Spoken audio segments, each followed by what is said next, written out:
You know that moment when a song sneaks into your skull and refuses to leave?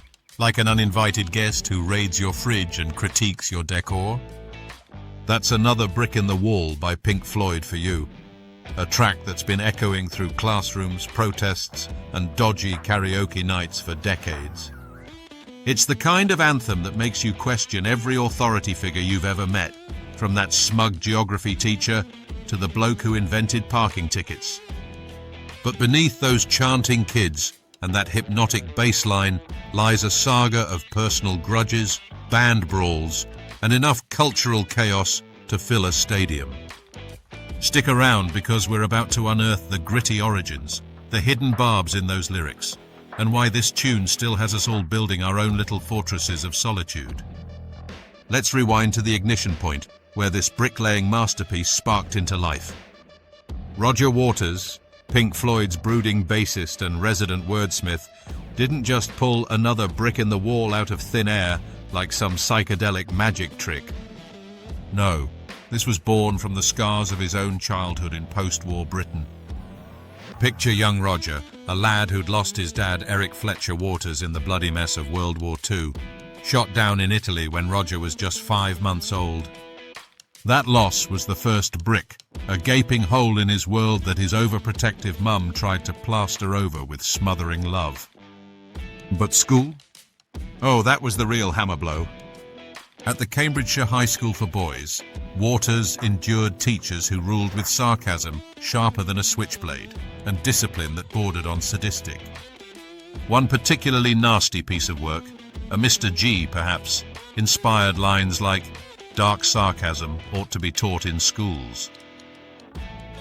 Waters later confessed it was all about those rigid institutions grinding down creativity, turning kids into uniform drones.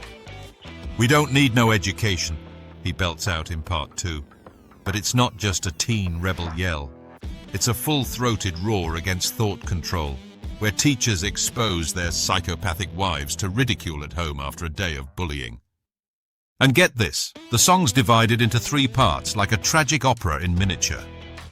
Part 1 mourns the father's absence, laying that foundational brick with haunting guitars. Part 3, that's the bitter payoff, where the protagonist Pink, Waters' alter ego, snarls goodbye to the cruel world, slamming the last slab into place. It's therapy set to music, folks, but with a disco pulse that almost didn't happen. Ah, the composition. Now that's where the fun really kicks in, or should I say, grooves in. Enter Bob Ezrin, the producer Waters' wife recommended, who took one look at Waters' raw demo and thought, this needs a beat you can actually dance to without tripping over your lava lamp. Pink Floyd weren't exactly disco darlings. They were more into epic soundscapes that made you ponder the universe while staring at your ceiling. But Ezrin, fresh off working with Alice Cooper, convinced guitarist David Gilmour to crank up the 4-on-the-floor bass drum after a night out clubbing. Gilmour initially balked. "This is awful," he grumbled. But lo and behold, it stuck, turning part 2 into a sneaky earworm. Waters wrote the bulk, handling bass and those venomous vocals, while Gilmour layered on his signature guitar solo using a 1955 Gibson Les Paul Gold Top with P90 pickups. Fun nugget. Session guitarist Lee Ritenour tossed in some solo ideas during a heated debate, influencing those final bars, though his licks got the boot. And the kids' choir? That's the cherry on this rebellious Sunday. Ezrin wanted a youthful edge, so engineer Nick Griffiths rounded up 23 students from Islington Green School, right around the corner from the studio. Music teacher Alan Renshaw snuck them in, hiding the anti-establishment lyrics from the headmistress Margaret Maiden to avoid a flap. They had a measly 40 minutes to nail it, practiced for a week, shouting like little revolutionaries in Cockney accents. When Waters heard the playback, his gruff exterior cracked. It was perfect. The kids got concert tickets, albums and singles as payment, while the school pocketed $1,000. But hold that thought. We'll circle back to the quirky fallout later. Now, zoom out to the album Saga, because Another Brick in the Wall doesn't exist in a vacuum. It's woven into The Wall, Pink Floyd's 1979 rock opera that's basically Waters' therapy session on vinyl.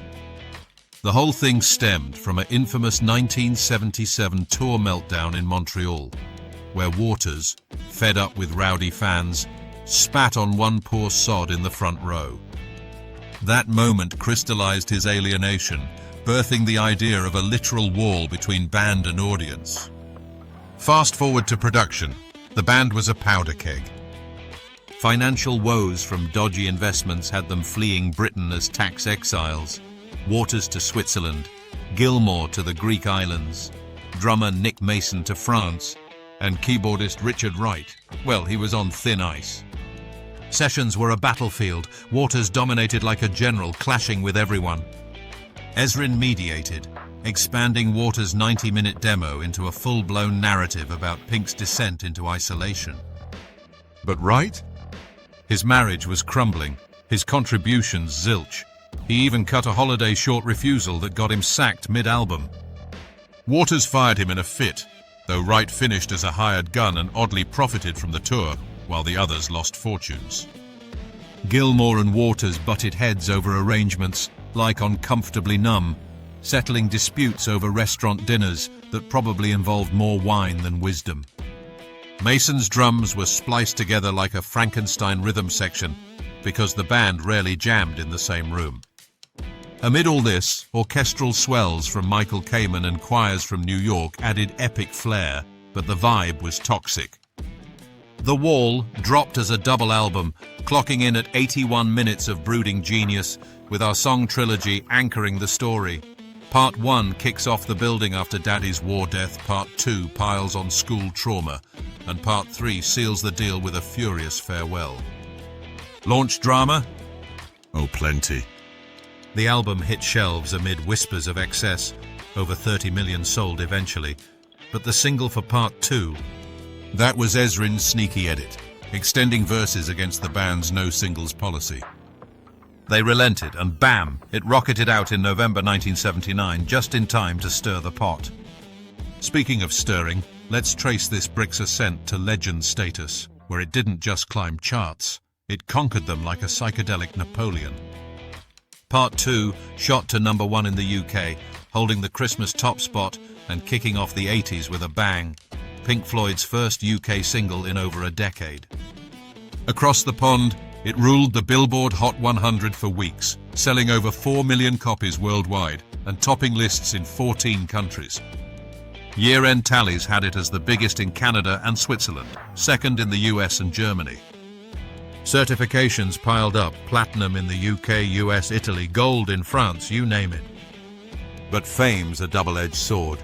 Controversy followed like a bad hangover. Prime Minister Margaret Thatcher reportedly despised it, calling it a threat to order, while the Inner London Education Authority branded it scandalous. Teachers' unions frothed, but Waters shrugged. It was his truth. Then came the ban in South Africa during apartheid, after black students adopted the chorus in a 1980 nationwide boycott against unequal education. "We don't need no thought control" became a real-life rally cry, forcing the government to yank the record. On the flip side, it snagged a British Academy Award for Best Original Song from the 1982 film adaptation, where director Alan Parker visualized kids marching into a meat grinder before torching the school in a riotous fantasy. Gilmour's solo wailed over it all, cementing the track as a staple in Floyd's live arsenal. Waters even performed it at the Berlin Wall's fall in 1990, with Cyndi Lauper and a massive crowd, turning Potsdamer Platz into a symbolic demolition site. The song's ripple. It infiltrated everything from protests to pop culture, proving Pink Floyd could blend prog rock with punk attitude and still dominate. But legends don't fade, they mutate, and the enduring impact of Another Brick in the Wall is a wild quilt of quirky aftermaths that'd make even the most jaded rocker chuckle. Take those Islington Kids. 2 decades later, in 2004, UK copyright laws shifted, and they lawyered up through agent Peter Rowan, claiming royalties via the Performing Artists Media Rights Association. Turns out, no initial deal covered residuals, so they scored a settlement, though details are hush-hush. One kid, now grown, joked it funded his midlife crisis sports car. Waters, ever the provocateur, later tweaked the tune on tour, adding an acoustic coda about Jean-Charles de Menezes, a Brazilian shot by London police in 2005, twisting the anti-authority blade deeper. Covers. A smorgasbord of oddities. Korn mashed all three parts into a gritty nu metal beast in 2004, hitting rock charts with a video that's pure chaos. The Class of '99, featuring Alice in Chains' Lane Staley in his final studio gig, revamped it for the horror flick The Faculty. Staley's haunting vocals adding a tragic layer before his 2002 overdose. Then there's Eric Prydz' 2007 dance remix Proper Education, which sampled the chorus and turned it into a club banger, crediting Floyd as just Floyd, like some minimalist art piece. Iranian band Blurred Vision flipped it to Hey Ayatollah Leave Those Kids Alone in 2010, with a viral video Waters endorsed, updating footage in 2022 amid protests. Obscure tribute. A stage adaptation in schools worldwide where teens perform the wall-building spectacle, irony intact. And culturally? It's seeped into everything. Simpsons parodies, video games like Rock Band, even anti-vax rallies misusing the lyrics, which must make Waters roll his eyes. The phrase, another brick in the wall, has become shorthand for conformity, popping up in speeches, books and memes. Hell, it's even inspired architecture debates about literal walls. What if those teachers had unionized against the song? We'd have picket lines chanting back, "We don't need no rock control." Or imagine if the kids' choir went rogue, forming a pint-sized super band, Islington Rebels, touring with mini amps and detention slips as merch. All right, before we mortar this up, let's face it, Pink Floyd's Another Brick in the Wall isn't just a song. It's a cultural sledgehammer, smashing through generations with its raw take on isolation and rebellion. From Waters' wartime wounds to that forbidden choir session, it's a testament to turning pain into platinum. If this tale of history, meaning and wild facts behind the song has you rethinking your own walls, or at least humming along, smash that like button, subscribe for more rock lore that'll tickle your funny bone and expand your trivia arsenal, and drop a comment. What's your brick? Until next time, keep questioning the Masons in charge. Because hey, all in all, it's just another brick. But what a bloody brilliant one.